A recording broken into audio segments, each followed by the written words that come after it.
Hello friends, basic math YouTube channel में आप सभी का स्वागत है। इससे पहले वाली वीडियो में हमने सीखा था कि किसी भी बिंदु की स्थिति को हम निर्देशांक ज्यामिति की सहायता से किस तरह से दर्शा सकते हैं। तो इसी श्रृंखला को आगे बढ़ाते हुए आज हमने सीखना है कि दो बिंदुओं के बीच में हमने किस तरह से दूरी ज्ञात करनी है जब दोनों बिंदुओं के निर्देशांक हमें पता हो। तो इसको समझने के लिए हम एक एग्जाम्पल लेंगे। बिंदुओं ए एवं बी के बीच की दूरी ज्ञात करो। यहाँ पर बिंदु ए के निर्देशांक दिए हैं 2,5 और बी के निर्देशांक दिए हैं 7,3। तो दूरी को समझने के लिए हम इन दोनों बिंदुओं को पहले निर्देशांक ज्यामिति में दर्शाएंगे। हम एक निर्देशांक ज्यामिति में x अक्ष और y अक्ष लेंगे। इसमें सबसे पहले मान लीजिए हमने बिंदु b को दर्शाना है। बिंदु b के लिए x का मान 7 है और y का मान 3 है। तो ये बिंदु b हमने यहाँ पर दर्शा लिया। अब इसके बाद हम बिंदु a को दर्शाएंगे इसी निर्देशांक ज्यामिति में। बिंदु a के लिए x का मान 2 है और y का मान 5 है। 2 और 5 के आगे हम एक बिंदु बनाएंगे। ये बिंदु हुआ हमारा बिंदु a। अब इसके बाद जब हमने इन दोनों बिंदुओं के बीच की दूरी ज्ञात करनी है, हम इन दोनों बिंदुओं को आपस में मिला लेते हैं। अब अगर हम यहाँ पर ध्यान से देखें तो इस ए बी रेखा के नीचे एक समकोण त्रिभुज बन रहा है। इस त्रिभुज में अब हम देखेंगे कि आधार कितना है और इसका लंब कितना है। सबसे पहले अगर हम इसके आधार की बात करेंगे तो आधार को ज्ञात करने के लिए हम ये बॉक्स गिन लेते हैं कि यहाँ पर कितने बॉक्स है। तो हम देखेंगे यहाँ पर 5 बॉक्स है और ये 5 किस तरह से हमें प्राप्त हो सकता है। ये 5 हमें प्राप्त होगा 7 माइनस 2। 7 मतलब दूसरे बिंदु का x, 2 मतलब पहले बिंदु का x। यानी इस त्रिभुज के आधार को हम लिख सकते हैं x2 माइनस x1।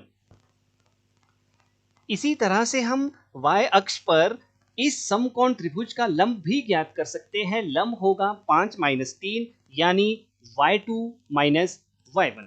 अब इसको समझने के लिए हम इस समकोण त्रिभुज को अलग से बनाएंगे और समझने की कोशिश करेंगे कि दूरी हमने किस तरह से ज्ञात करनी है। ये बना हमारे पास समकोण त्रिभुज जिसका आधार है x2 माइनस x1 और लंब है y2 माइनस y1 और जो इसका कर्ण है a और b के बीच की दूरी। तो यहाँ पर हम देखेंगे कि ये जो त्रिभुज बन रहा है ये समकोण त्रिभुज है और हमने समकोण त्रिभुज की एक गुण के बारे में पढ़ा था कि समकोण त्रिभुज में हम पाइथागोरस प्रमेय का प्रयोग करते हैं। तो यहाँ पर भी हम पाइथागोरस प्रमेय का प्रयोग करेंगे।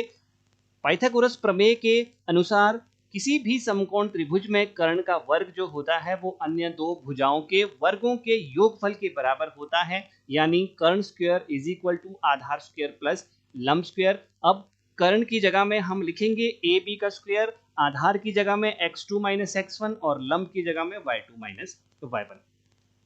अब इक्वेशन में हमने पढ़ा था कि जहां कहीं भी लेफ्ट हैंड साइड में हमारे पास स्क्वायर हो तो इस स्क्वायर को खत्म करने के लिए हम क्या करते हैं, दूसरी साइड का स्क्वायर रूट ले लेते हैं। तो जो ये ए बी बना, ए बी होगा x2 minus x1 square plus y2 minus y1 square का स्क्वायर रूट। इसी को हम कहते हैं दूरी सूत्र और यही दूरी सूत्र हमने याद रखना है और दो बिंदुओं के बीच में दूरी ज्ञात करने के लिए इसका प्रयोग करना है। तो दूरी सूत्र होगा a और b के बीच की दूरी बराबर x2 minus x1 square plus y2 minus y1 square का स्क्वायर रूट। अगर हम इस फॉर्मूले को ध्यान से देखेंगे हमें ये फॉर्मूला थोड़ा सा लंबा लगेगा लेकिन बिल्कुल ईजी है। पहले हमने क्या करना है, दोनों बिंदुओं के x को आपस में घटाना है और उसके बाद हमने क्या करना है, दोनों बिंदुओं के y को आपस में घटाना है। तो इस तरह से इस फॉर्मूले का प्रयोग करके हमने दो बिंदुओं के बीच की दूरी ज्ञात करनी है। हम एक एग्जाम्पल लेंगे। मान लीजिए हमारे पास दो बिंदु है 7,3 और 2,5। इन दोनों के बीच की दूरी हमने ज्ञात करनी है दूरी सूत्र का प्रयोग करके। ये दो बिंदु है तो हम यहाँ पर देखेंगे पहला बिंदु A है तो 7 होगा x1 और 3 होगा y1। दूसरा बिंदु B है तो 2 होगा x2 और 5 होगा y2। अब हम दूरी सूत्र को प्रयोग करेंगे। दूरी सूत्र a और b के बीच की दूरी बराबर है x2 minus x1 square plus y2 minus y1 square. अब x2 x1 y2 और y1 की जगह में हमने इसकी वैल्यू को लिखना है। तो हमारे पास ये बनेगा। अब इसे आगे हम हल करेंगे। 2 माइनस 7 हुआ -5, 5 माइनस 3 हुआ 2। यहाँ पर हमने पूर्णांकों के नियमों का प्रयोग किया। अब इसके बाद हमारे पास है -5 का वर्ग, यानी -5 को हमने 2 बार गुणा करना है। -5 गुणा -5 हुआ 5 पंजे 25। अब यहाँ पर ये भी ध्यान रखना है कि माइनस गुणा माइनस क्या हो जाएगा, प्लस हो जाएगा, यानी जो 25 आएगा 25 आएगा, ये जमा की संख्या आएगी। तो हमारे पास ये बना 25 जमा 4 का वर्गमूल बराबर 25 और 4 29। इस तरह से हमने दो बिंदुओं के बीच की दूरी को ज्ञात करना है। एक और एग्जाम्पल लेते हैं हम। मान लीजिए हमारे पास दो बिंदु है, ए बिंदु -8,6 और बी बिंदु है -2, -5। इन दोनों बिंदुओं के बीच की दूरी हमने ज्ञात करनी है। तो सबसे पहले हम यहाँ यही देखेंगे कि x1 कितना है, y1 कितना है, x2 कितना है और y2 कितना है। a पहला बिंदु है तो -8 x1 हुआ और 6 y1 हुआ। b दूसरा बिंदु है तो -2 x2 हुआ और -5 y2 हुआ। अब दूरी सूत्र का प्रयोग करेंगे। दूरी बराबर है x2 minus x1 square plus y2 minus y1 square का स्क्वायर रूट। यहां पर अब हमने x2, x1, y2, y1 की वैल्यू को लिखना है। तो आगे इसको हम सॉल्व करेंगे। आगे सॉल्व करने के लिए हम यहां पर देखते हैं कि 8 से पहले दो माइनस आ रहे हैं, तो माइनस गुणा माइनस क्या होता है, प्लस होता है। तो ये क्या बनेगा हमारे पास, -2 प्लस 8 का स्क्वायर प्लस -5 -6 का स्क्वायर। अब -2 जमा 8 हुआ 6 और -5 -6 हुआ -11। 6 का वर्ग 36 और इसी तरह से -11 का वर्ग 121। 36 और 121 को आपस में हम जोड़ेंगे तो ये आया हमारे पास a और b के बीच की दूरी बराबर 157 का स्क्वायर रूट। इस तरह से हमने दूरी सूत्र के प्रयोग से दो बिंदुओं के बीच की दूरी को ज्ञात करना है। इसी श्रृंखला में अब हम आगे सीखेंगे कि दो बिंदुओं के बीच की दूरी का जो फॉर्मूला है, उस फॉर्मूले को हम और कहां-कहां पर प्रयोग कर सकते हैं। तो इसके लिए हमने सीखना है, पढ़ना है दूरी सूत्र के अनुप्रयोग। इसमें कुछ हम एग्जाम्पल लेंगे और उन एग्जाम्पल की सहायता से हम सीखेंगे कि दूरी सूत्र को हम दूसरी जगह पर किस तरह से प्रयोग में ला सकते हैं। जैसे एक एग्जाम्पल लेंगे, निर्धारित कीजिए कि क्या बिंदु ए, बी एवं सी एक समद्विबाहु त्रिभुज के शीर्ष है। अब हमें पता है कि तीन बिंदुओं को जब हम आपस में मिलाते हैं तो कहीं ना कहीं एक त्रिभुज हमारे पास बनता है। यहाँ पर तीन बिंदु दिए हैं, हमने ये पता करना है कि इन तीनों बिंदुओं से जो त्रिभुज बनेगा वो समद्विबाहु त्रिभुज बनेगा या नहीं बनेगा। इसके लिए हमें इस चीज का ज्ञान होना अति आवश्यक है कि समबाहु त्रिभुज क्या होता है, समद्विबाहु त्रिभुज क्या होता है और विषमबाहु त्रिभुज क्या होता है। आप सभी ने छठी 7वीं क्लासेस में पढ़ा होगा कि अगर किसी त्रिभुज की तीनों भुजाएं समान हो तो उसे हम कहते हैं समबाहु त्रिभुज। अगर किसी त्रिभुज की दो भुजाएं समान हो उसे हम कहते हैं समद्विबाहु त्रिभुज, और यदि किसी त्रिभुज की तीनों भुजाएं अलग अलग हो तो उसे हम कहते हैं विषमबाहु त्रिभुज। तो यहाँ पर भी इन तीन बिंदुओं से हम एक त्रिभुज बनाएंगे। ए बिंदु है 5, -2, बी बिंदु है 6, 4 और सी बिंदु है 7, -2। तो यहाँ पर भी हमने इन तीनों भुजाओं की लंबाई को ज्ञात करना है, यानी पहले हमने ए बी रेखाखंड की लंबाई ज्ञात करनी है, फिर ए और सी बिंदु के बीच की दूरी ज्ञात करनी है और उसके बाद बी और सी बिंदु के बीच की दूरी ज्ञात करनी है। तो हम शुरुआत सबसे पहले करेंगे ए और बी के बीच की दूरी। इसके लिए हम ए बी रेखाखंड जो है उसको अलग से बनाएंगे। ए -5, 5 -2 और बी 6 और 4। तो पहला बिंदु ए है, इसमें x1 होगा 5 और y1 होगा -2। दूसरा बिंदु बी है, इसमें 6 होगा x2 और 4 होगा y2। अब हम फॉर्मूले का प्रयोग करेंगे। ए और बी के बीच की दूरी बराबर x2 - x1 square plus y2 - y1 square. x1, x2, y1, y2 की जगह में अब हमने इसकी वैल्यू को लिखना है। तो हमारे पास ये बनेगा 6 माइनस 5 का whole square plus 4 minus minus 2 का होल स्क्वायर का स्क्वायर रूट। यहाँ पर भी हमने इसको वैसे ही हल करना है। 6 माइनस 5 हुआ 1 और 4 माइनस माइनस 2, 2 से पहले 2 माइनस आ रहे थे तो माइनस इंटू माइनस हुआ प्लस 2। आगे हम सॉल्व करेंगे। 1 का स्क्वायर जमा 4 जमा 2 कितना हुआ 6, 6 का स्क्वायर।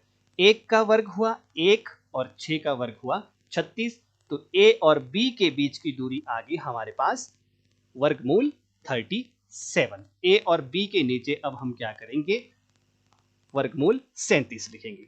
इसी तरह से हमने इस त्रिभुज की दूसरी भुजा की लंबाई ज्ञात करनी है, यानी अब हम करेंगे भुजा ए और सी के बीच की दूरी। तो ए और सी के बीच की दूरी को ज्ञात करने के लिए हम क्या करेंगे, सबसे पहले ए और सी रेखाखंड हम लेंगे। इस रेखाखंड में पहला बिंदु ए है तो x1 5 होगा और y1 माइनस 2 होगा। दूसरा बिंदु सी है तो इसमें 7 x2 होगा और माइनस 2 y2 होगा। अब x1 x2 y1 और y2 की वैल्यू को हम फॉर्मूले में लिखेंगे। हमारे पास क्या बनेगा, ए सी के बीच की दूरी बराबर है 7 माइनस 5 का whole square plus minus 2 minus minus 2 का होल स्क्वायर। इसको भी हमने वैसे ही हल करना है। 7 में से 5 गया 2, माइनस 2 का माइनस 2 लिखेंगे, माइनस इंटू माइनस प्लस 2। आगे सॉल्व करेंगे। 2 का स्क्वायर जमा माइनस 2 प्लस 2 हुआ 0, 0 का स्क्वायर। 2 का वर्ग हुआ 4, 0 का वर्ग 0, तो लिखने की हमें आवश्यकता नहीं है। अब यहाँ पर 4 का वर्गमूल कितना होता है 2। तो ए और सी के बीच की दूरी कितनी हुई हमारे पास 2 मात्रक। यहाँ हम ए और सी के साथ लिखेंगे अब 2। अब त्रिभुज की तीसरी भुजा को ज्ञात करने के लिए हम बिंदु बी और सी के बीच की दूरी ज्ञात करेंगे। तो सबसे पहले हम बी सी को ज्ञात करने का फॉर्मूला लिखेंगे, x2 minus x1 square plus y2 minus y1 square. अब हमने बी सी रेखाखंड को बनाना है जिसमें बी और सी बिंदु के निर्देशांक दिए हैं। बिंदु बी पहला बिंदु है इसलिए x1 6 है और y1 4 है। बिंदु सी दूसरा बिंदु है इसलिए 7 होगा x2 और माइनस 2 होगा y2। अब हमने x1 y1 x2 और y2 का मान फॉर्मूले में भरना है। तो बी सी रेखाखंड की लंबाई होगी 7 माइनस 6 का whole square plus minus 2 minus 4 का होल स्क्वायर। अब 7 में से 6 गया 1, माइनस 2 और माइनस 4 हुआ माइनस 6। 1 का वर्ग हुआ 1 और माइनस 6 का वर्ग हुआ 36। 36 और 1 हुआ 37। तो इसलिए बी सी दूरी वर्गमूल 37। तो अगर हम यहाँ पर त्रिभुज में देखते हैं, इस त्रिभुज में जो दो रेखाखंड है, त्रिभुज की जो दो भुजाएं हैं वो दोनों समान है। इसलिए हम कह सकते हैं कि जो बिंदु ए बी और सी है वो क्या करते हैं, एक समद्विबाहु त्रिभुज के शीर्ष है। इस तरह से हम दूरी सूत्र का प्रयोग कर सकते हैं किसी भी त्रिभुज के बारे में ये पता करने के लिए कि वो त्रिभुज समबाहु है, समद्विबाहु है या फिर विषम बाहु है। और मान लीजिए हमारे पास 4 बिंदु दिए हैं और क्वेश्चन ये है कि ज्ञात कीजिए कि इन 4 बिंदुओं से कौन सा चतुर्भुज बन रहा है। तो वहां पर भी हम 4 बिंदुओं से 4 रेखाखंड की लंबाइयों को ज्ञात करके चतुर्भुज का प्रकार बता सकते हैं। दूरी सूत्र के अनुप्रयोग में अब एक और एग्जाम्पल लेते हैं हम। x अक्ष पर वह बिंदु ज्ञात करो जो बिंदुओं 2,-5 एवं -2,9 से समदूरस्थ हो। इस क्वेश्चन को सॉल्व करने के लिए सबसे पहले हम निर्देशांक ज्यामिति को समझते हैं। अगर यहां पर हम इस निर्देशांक ज्यामिति में इस ग्राफ में x अक्ष के ऊपर कोई बिंदु लेते हैं, मान लीजिए हमने एक बिंदु ये लिया, तो इस बिंदु के निर्देशांक होंगे -8,0। x अक्ष पर एक और बिंदु लेकर के हम देखते हैं, मान लीजिए बिंदु ये वाला है, तो इसके निर्देशांक होंगे -3,0। एक और बिंदु लेंगे हम, तो इस बिंदु के निर्देशांक होंगे 4,0। यदि हम x अक्ष पर एक बिंदु और लेते हैं तो इस बिंदु के निर्देशांक होंगे 7,0।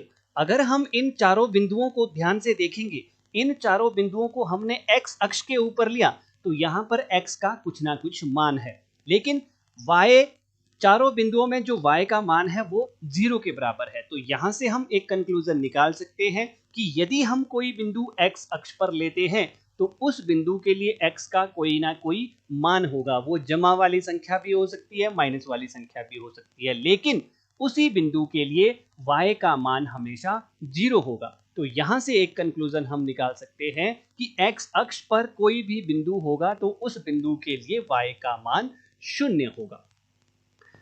तो इस क्वेश्चन को सॉल्व करने के लिए हम इन दोनों बिंदुओं को लेंगे a और b को आपस में मिलाएंगे। अब a b रेखाखंड के बीच में हमने एक बिंदु P इस तरह से लेना है जो x अक्ष पर होगा, यानी इस बिंदु के लिए x का कोई ना कोई मान होगा लेकिन y का मान 0 होगा। अब यहां पर दो दूरियां हैं, हमने लिखना है माना x अक्ष पर बिंदु P, 0 बिंदुओं 2, -5 एवं -2, 9 से समदूरस्थ है। तो यहां पर दो दूरियां हमारे पास बनी। पहली दूरी A बिंदु से P बिंदु तक और दूसरी दूरी बिंदु P से लेकर बिंदु B तक। और यहां समदूरस्थ का अर्थ यह हुआ कि जितनी दूरी A से P तक है उतनी ही दूरी P से लेकर B तक है। तो यहां सबसे पहले हमने दूरी AP ज्ञात करनी है। हम AP को ज्ञात करने के लिए फॉर्मूला लिखेंगे। अब A पहला बिंदु है इसलिए 2x1 होगा और -5 y1 होगा। P दूसरा बिंदु है इसलिए x x2 होगा और 0 y2 होगा। अब फॉर्मूले में x1 x2 y1 y2 की वैल्यू को हम पुट करेंगे तो हमारे पास बनेगा AP के बीच की दूरी बराबर x - 2 का होल स्क्वायर प्लस 0 - -5 का होल स्क्वायर। इसको हम सॉल्व करेंगे तो x - 2 का होल स्क्वायर प्लस 0 - -5 बचा 5 का स्क्वायर। आगे हम जब इसको सॉल्व करेंगे x - 2 का स्क्वायर ऐसे का ऐसा लिखेंगे प्लस 5 का वर्ग हुआ 25। ये हमने A से P के बीच की दूरी ज्ञात कर ली। इसके बाद हमने बिंदु P से बिंदु B के बीच की दूरी ज्ञात करनी है। इसके लिए हम फॉर्मूला लिखेंगे। अब हमारे पास दो बिंदु है, एक बिंदु P है और दूसरा बिंदु B है। x1 y1 x2 y2 का मान हम फॉर्मूले में लिखेंगे तो BP के बीच की दूरी बनी x - 2 का स्क्वायर प्लस 0 - 9 का स्क्वायर। यहां पर भी उसी तरह से x - 2 बन गया x प्लस 2 का होल स्क्वायर प्लस -9 का स्क्वायर। x प्लस 2 का स्क्वायर हम ऐसे का ऐसा लिखेंगे और -9 का स्क्वायर हुआ 81। तो दोनों दूरियां हमने ज्ञात कर ली, AP भी ज्ञात कर ली, BP भी ज्ञात कर ली। समदूरस्थ का अर्थ यह हुआ कि जो दूरी AP है वो दूरी BP के बराबर है। तो आगे इसको हमने किस तरह से सॉल्व करना है, हम लिखेंगे दूरी AP बराबर दूरी BP। AP की जगह में AP की वैल्यू लिखेंगे और BP की जगह में हमने BP की वैल्यू लिखनी है। एक इक्वेशन बन गया है, एक समीकरण बन गया है। इस समीकरण को हमने हल करना है। तो हम देखते हैं कि समीकरण के दोनों ओर वर्गमूल है। तो जहां पर भी समीकरण में वर्गमूल होता है उसे सॉल्व करने के लिए हम स्क्वायर लेते हैं। तो हम लिखेंगे दोनों ओर वर्ग करने पर वर्ग से वर्गमूल हमेशा कैंसिल हो जाता है। तो हमारे पास ये बचेगा x - 2 का होल स्क्वायर प्लस 25 बराबर x प्लस 2 का स्क्वायर प्लस 81। अब यहाँ पर x - 2 के होल स्क्वायर में a - b का होल स्क्वायर प्रयोग करेंगे और x प्लस 2 के होल स्क्वायर में a प्लस b का होल स्क्वायर यूज करेंगे। तो x - 2 का होल स्क्वायर बना a square plus b square minus 2ab और 25 का 25 लिखेंगे। उसी तरह से x प्लस 2 का होल स्क्वायर बना a square plus b square plus 2ab और 81 का 81 लिखेंगे। अब इस इक्वेशन को सॉल्व करने के लिए हम x और x स्क्वायर वाली संख्याएं एक साइड रखेंगे और कांस्टेंट हम दूसरी साइड पर रखेंगे। तो क्या हो जाएगा हमारे पास x स्क्वायर माइनस 4x, यानी जो x स्क्वायर बराबर के बाद था उसको पहले लेके आए तो माइनस एक्स स्क्वायर हो गया। जो बराबर के बाद 4x था उसको पहले लेकर आए तो -4x हो गया। और जो कांस्टेंट है इनको अब हमने बराबर के बाद लिखना है। तो बराबर के बाद ये बना 4 जमा 81 और बराबर से पहले वाला 4 हो जाएगा -4 और बराबर से पहले वाला 25 हो जाएगा -25। अब x स्क्वायर से x स्क्वायर कैंसिल हो गया, -4x और -4x हुआ ये -8x। बराबर के बाद भी 4 से 4 कैंसिल हो गया। 81 में से 25 जब हम घटाएंगे तो बचा 56। अब x का मान ज्ञात करने के लिए हम जो x का गुणांक है उसको बटे के नीचे लिखेंगे बराबर के बाद। इसको सिंप्लीफाई अगर ये होता है तो सिंप्लीफाई करेंगे, 8 एकम 8, 7 अठे 56। तो इस तरह से x का मान हमारे पास आ गया है -7 के बराबर। तो हमने x अक्ष पर जो बिंदु P है वो क्या माना था, x, 0, x का मान आ गया -7। तो हम लिखेंगे x अक्ष पर बिंदु P -7, 0 है, जो बिंदुओं 2, -5 एवं -2, 9 से समदूरस्थ है। तो इस तरह से हमने दूरी सूत्र का प्रयोग करके इस क्वेश्चन को सॉल्व किया। आज की वीडियो में बस इतना ही। इसके बाद विभाजन सूत्र, डिवीजन फॉर्मूला, जिसमें हमने पढ़ना है कि यदि मान लीजिए हमारे पास दो बिंदु A और B इस तरह से दिए हैं, A बिंदु के निर्देशांक x1 y1 है और B बिंदु के निर्देशांक x2 और y2 है, और इन दोनों बिंदुओं के बीच में बिंदु P इस तरह से है कि यह AB रेखाखंड को m/n में विभाजित करता है। तो बिंदु P के निर्देशांक हमने किस तरह से ज्ञात करने हैं ये हम पढ़ेंगे अगली वीडियो में। तो जुड़े रहिए आप। आज की वीडियो से संबंधित अगर आपकी कोई भी शंका है या कोई भी डाउट है तो आप कमेंट कर सकते हैं वीडियो के कमेंट सेक्शन में, या फिर व्हाट्सएप के माध्यम से जुड़ सकते हैं 9459236388 पर, या फिर आप ईमेल भी कर सकते हैं basicmathematics12345@gmail.com। Thank you.